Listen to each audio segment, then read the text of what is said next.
Samuel Clemens, or Mark Twain. Mark Twain was the author of some of the greatest works of American English literature, such as Tom Sawyer, Life on the Mississippi, and The Adventures of Huckleberry Finn. Mark Twain's real name was Samuel Langhorne Clemens. He used Mark Twain as his pen name. Samuel Clemens was born in the American state of Missouri in 1835. As a child, he enjoyed many outdoor activities, such as swimming and fishing. When Samuel was 11 years old, his father died, and he began working to help support his family.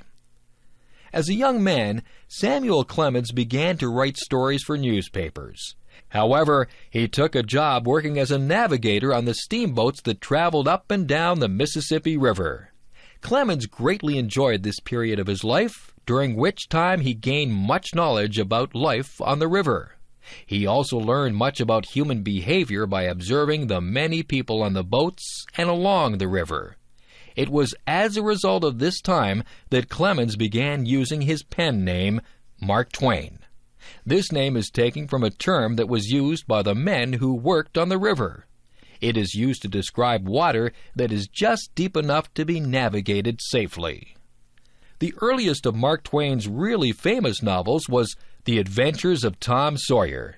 This novel describes a boy who engages in much mischief, but who has a kind heart. The story contains several scenes that are quite funny. In one of these, Tom's working at the boring task of painting a fence. He persuades several other boys to help him by pretending that painting the fence is a fun and enjoyable activity. Another famous novel by Mark Twain was Life on the Mississippi. This book describes many interesting characters similar to those that Twain actually observed while working on a steamboat. This story gives the reader a vivid image of the people who lived and worked along the Mississippi River. Probably the best novel by Mark Twain was The Adventures of Huckleberry Finn.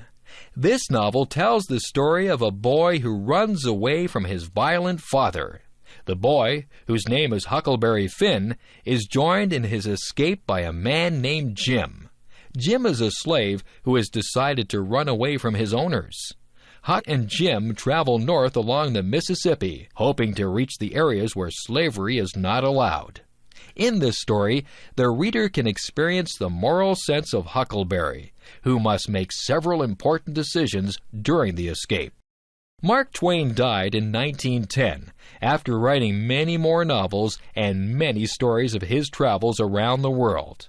Twain's works are still widely read today. His books are appreciated for their humor, for their interesting descriptions of life in 19th century America, and for showing both the good and evil that people can do. Many critics consider Twain to have been the greatest American writer.